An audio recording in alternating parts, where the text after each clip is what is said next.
अन्नाला आपण समजूयात की हे अन्न पौष्टिक आहे. तर ज्या अन्नामध्ये पुरेसे वाढीसाठीचे घटक आहेत ते घटक असलेलं अन्न म्हणजे पौष्टिक असतं. फक्त तेवढंच असतं का? तर तेवढं नाही. तर ते कुठल्या पद्धतीने बनवलेलं आहे, हायजीन, स्वच्छता त्याच्यामध्ये किती ठेवलेली आहे. ओके, मग आपण बोलतोय की आपण तुम्ही बाहेरचे विकतचे पॅकेट्स आणा, बिस्किट्स आणता, त्याच्यामध्ये लिहिलेलं असतं बघा मागे कार्बोहायड्रेट्स एवढे, प्रोटीन्स एवढे आहेत. हर्ष, क्या ये चोर हमारा टीवी तो नहीं? फैक्ट्री में बनता है, दुकानों में मिलता है और हमेशा डब्बे में बन जाता है. गलत जवाब. नहीं सबा. सांगा उंदीर बद्दल. बरं, आपण बाहेरून आणतो ते चिप्स वगैरे बिस्किट, हा कारण ते कंपनीमध्ये बनतात. हा. आता त्यांनी उंदीर बद्दल तर मग त्यांनी सांगितलं ना फॅक्टरीमध्ये बनतो. उंदीर थोडी फॅक्टरीमध्ये बनतो. उंदीर म्हणजे त्याच्यामध्ये घुसून ते खातात. परत पण उंदीर कशी आपली इम्युनिटीवरती हे करेल आपली. त्यांनी काय सांगितलं, रोग प्रतिकारक शक्ती. उंदीर आपली रोग प्रतिकारक शक्ती हा तो मजा ऐसो फैक्ट्री में बनते हैं. हा पेपर ते प्ले करा. फैक्ट्री में बनते हैं और बाहर आता है तो बच्चे लोग. आपको क्या लगता है कौन है ये चोर? मॅगी कैसे हमारी इम्युनिटी को खराब करेंगे? कसं वाटतं तुम्हाला? काय वाटतं? जल्दी पचते नहीं है इसलिए.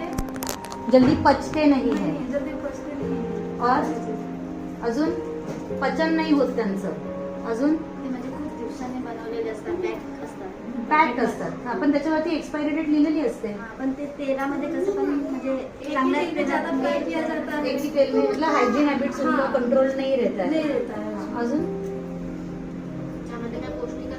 त्याच्यामध्ये काही का पौष्टिक नाहीये? त्याच्यामध्ये लिहिलेलं आहे कार्बोहायड्रेट्स एवढे आहेत, प्रोटीन्स एवढे आहेत, त्याच्यावरती लिहिलेलं असतं. मग का पौष्टिक नाहीये ते जे आपण आता एक एक मुद्दा बघूया. की तुम्ही बोललात की ते एक्सपायर म्हणजे खूप अगोदरचे असतात. आता ह्या ज्या मोठ्या मोठ्या कंपन्या आहेत ना त्यांच्याकडे हा क्वालिटी चेक सगळा असतो की खराब तेल नाही वापरलं जावं. त्यांच्या स्टँडर्डचं जे तेल आहे ना ते पॅक्ड प्रॉडक्ट्स असतात. जर घरात आले तर खाणार, बरोबर आहे ना. जर घरात आली गोष्ट तर आपण खाणार. जर बाहेर गेलं मुलं ऐकतच नाही, घ्याच नाही तर रस्त्यावरती लोळून देतात. रस्त्यावरती लोळून देतात, नाही घेच मला पाहिजेच आहे. त्यावेळेला काय करायचं? त्यावेळेला काय करायचं की वन्स कधीतरी जर खाल्लं, कारण की आता दुनिया त्याच्याने भरली आहे. आपण बाहेर जाऊ तर चारी बाजूनी दुकानं ह्याच्यानेच भरली आहे.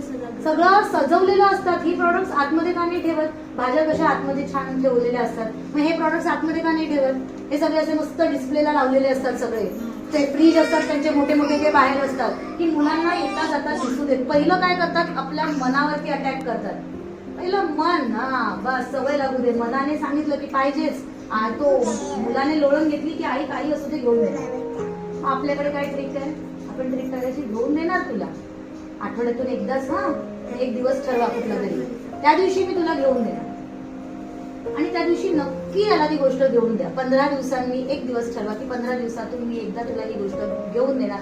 आणि तेव्हा ती गोष्ट विदाऊट फेल. चॉकलेट खायचं तुला, रोज नाही खायचं. मग सांगायचं रोज खाल्लं की दात किड. आणि मोबाईल, गॅजेट्स, हे मुलांवरती एक्सपेरिमेंट करायचे. ह्या 2 गोष्टी आहेत, ह्या नक्की करा. आणि बाकी तुमच्या किचन मध्ये आहेत. मग तुम्हाला काय हेल्दी बनवायचं, मुलांचे टायमिंग्स फॉलो करा. हा, ठीक आहे. Thank you so much. तुम्ही आज इथे वेळात वेळ काढून आलात. अशा आपल्या नेक्स्ट मीटिंग्सला पण या, पुढच्या सगळ्या कार्यक्रमांना या. Thank you so much.